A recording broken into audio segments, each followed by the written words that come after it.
अमरीकी अल्टीमेटम के बाद ईरान पर जंग के बादल फिर गहरे हो गए। रूस, बरतानिया और अरब ममालिक की मुखालिफत नजरअंदाज। अमरीका ईरान पर हमले को तैयार। ट्रंप ने कहा 10 से 15 दिन हैं, ईरान या तो मुआहिदा कर ले या हमले के लिए तैयार हो जाए। ईरान का सख्त रद्द-ए-अमल। अक़वाम मुत्तहिदा को खत लिखकर कहा कि ईरान जंग शुरू नहीं करेगा, हमला हुआ तो फिर दुश्मन के हर असासे को निशाना बनाएंगे। खत में अमरीकी सदर के बयानात को फौजी जारहियत का हकीकी खतरा करार दिया गया। कहा गया कि ईरान जवाब में दुश्मन के अड्डों पर हमला करेगा। ईरान पर हमलों के लिए फौजी अड्डे देने से इनकार पर वाशिंगटन लंदन तनाव बढ़ गया। ईरान रूस के दरमियान बहरी मशकें। रूस ने कहा कि खित्ते में अरब ममालिक और खलीजी रियासतों समेत कोई भी कशीदगी में इजाफा नहीं चाहता। सब समझते हैं ये आग से खेलने के मुतरादिफ होगा।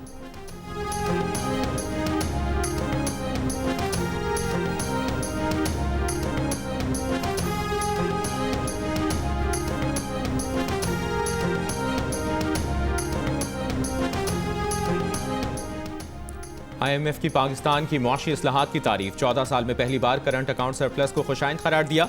IMF की कम्युनिकेशन डायरेक्टर ने कहा माली साल 2025 में पाकिस्तान का बुनियादी माली सरप्लस GDP के 1.3% पर रहा, जो प्रोग्राम के अहदाफ के मुताबिक था। 14 साल में पहली बार पाकिस्तान ने करंट अकाउंट सरप्लस रिकॉर्ड किया, जबकि मुल्क में महंगाई मजमूई तौर पर काबू में रही। IMF प्रोग्राम के तहत पाकिस्तान ने जो इस्लाहात किए उससे मईशत मुस्तहकम हुई और कारोबारी एतमाद बहाल करने में मदद मिली। 25 फरवरी को IMF वफ़द पाकिस्तान का दौरा करेगा, जिसमें अहम मुआशी उमूर ज़ेर बहस आएंगे।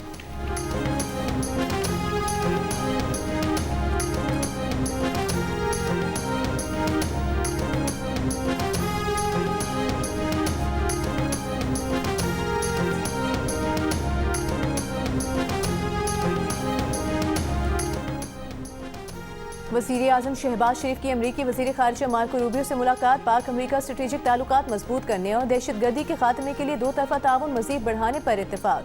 तिजारत और इक़्तिसादी सरगर्मियाँ बढ़ाने पर जोर। बोर्ड ऑफ पीस के इजलास में हुई मुलाकात में वज़ीर आज़म ने आला सतह पर पाक अमरीका रवाबित जारी रखने की अहमियत पर जोर दिया। अमरीकी वज़ीर ख़ारिजा ने गज़ा पीस प्लान पर पाकिस्तान की हिमायत को सराहा और कहा वज़ीर आज़म से मुलाकात में स्ट्रेटेजिक ताल्लुकात, मादनियात के शोबे की तरक्की और दहशतगर्दी के खिलाफ ताउन पर तबादला ख्याल किया गया। वज़ीर आज़म ने US international development finance corporation के CEO से भी मुलाकात की। DFC के $1 अरब के पोर्टफोलियो को सराहा। तवानाई, कानकनी और मादनियात समेत दीगर शोबों में फाइनेंसिंग बढ़ाने पर जोर दिया गया।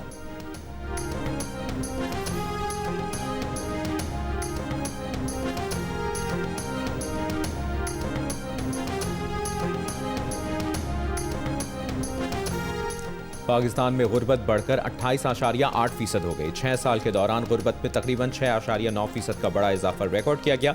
सरकारी एदाद-ओ-शुमार के मुताबिक साल 2018-19 में गुर्बत की शरह 21.9% थी। जंग और डी न्यूज़ में शाया महताब हैदर की रिपोर्ट के मुताबिक सूबाई सतह पर भी गुर्बत के ग्राफ में तेज़ी देखी गई है, जिससे खास तौर पर पंजाब और सिंध शदीद मुतासर हुए हैं।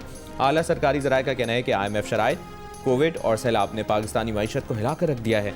IMF के जायजा मिशन की आमद से ऐन पहले गुर्बत से मुतल्लिक तशवीशनाक एदाद शुमार सामने आए।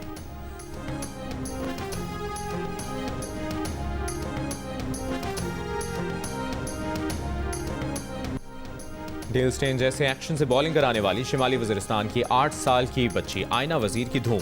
क्रिकेटर बाबर आजम और नसीम शाह उनके पसंदीदा प्लेयर हैं। वो कहती है कि हुकूमत इलाके में अच्छी तालीम के साथ साथ खेल की सहूलत भी दे ताकि वो अपने मुल्क का नाम रोशन कर सकें।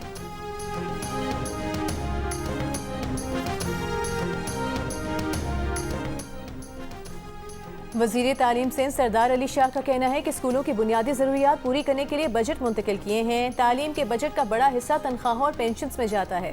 सिंध असम्बली में खिताब में कहा कि हमने अभी तक तय ही नहीं किया कि तालीम को लेकर कहाँ जाना है। हमें बच्चों को सवाल करना सिखाना है या जवाब याद करवाना है। आइन के मुताबिक इन बच्चों को मुफ्त पढ़ाना है। हमें रूल्स दुरुस्त करने होंगे ताकि तालीम की बेहतरी के लिए मज़ीद काम कर सकें।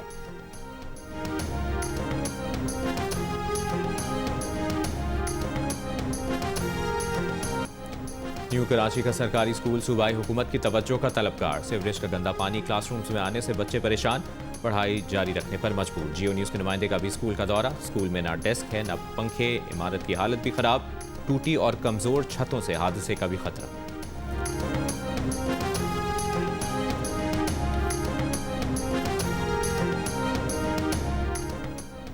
वज़ीर दाखिला मोहसिन नकवी ने इस्लामाबाद में इलेक्ट्रिक बसों के डिपो और चार्जिंग सेंटर का इफ्तिताह कर दिया। इलेक्ट्रिक बस में मुतालिका अफसरान के साथ सफ़र भी किया। कहा इस्लामाबाद के 1,25,000 शहरी रोज़ इन बसों में सफ़र कर रहे हैं। यौमिया मुसाफिरों की तादाद 2,50,000 तक ले जाने का हदफ मुकर्रर किया है। वज़ीर दाखिला मोहसिन नकवी का इलेक्ट्रिक बस सर्विस को रवा तक तोसी देने का ऐलान। कहा मेट्रो के साथ इलेक्ट्रिक बस सर्विस ट्रैफिक मसाइल के हल में मददगार साबित हो रही है।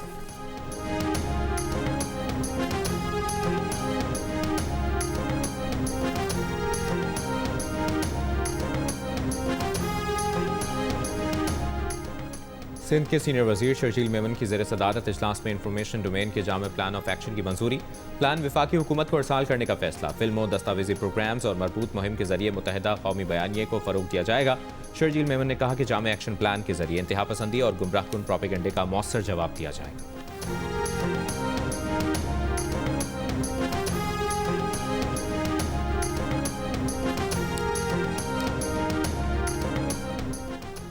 वज़ीर आज़म शहबाज शरीफ का कहना है कि गजा में पायदार अमन हमारा मिशन है। आज़ाद फ़लस्तीनी रियासत अमन के लिए नागुज़ीर है। गजा अमन बोर्ड के पहले इजलास से खिताब करते हुए वज़ीर आज़म ने कहा कि गजा में अमन कायम करना आपकी बहुत बड़ी कामयाबी और मीरास होगी।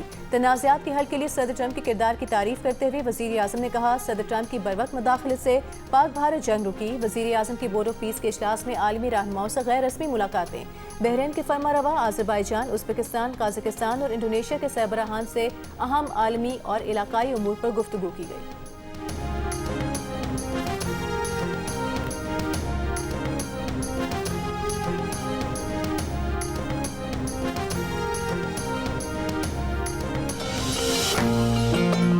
जो इंसान खुद के लिए खड़ा हो सकता है वही किसी दूसरे को भी सपोर्ट कर सकता है। तो किस्सा ये है कि आपके खिलाफ दरख्वास्त आई है पाकीज़ा बीबी और मोहम्मद फराज की तरफ से।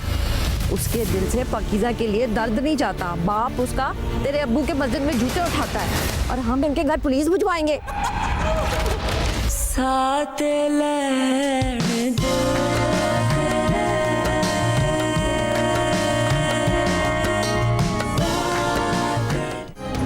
और जियो की ड्रामा सीरियल एक और पाकीज़ा की नई किस्त में पाकीज़ा के लिए इंसाफ की राह मजीद कठिन हो गई।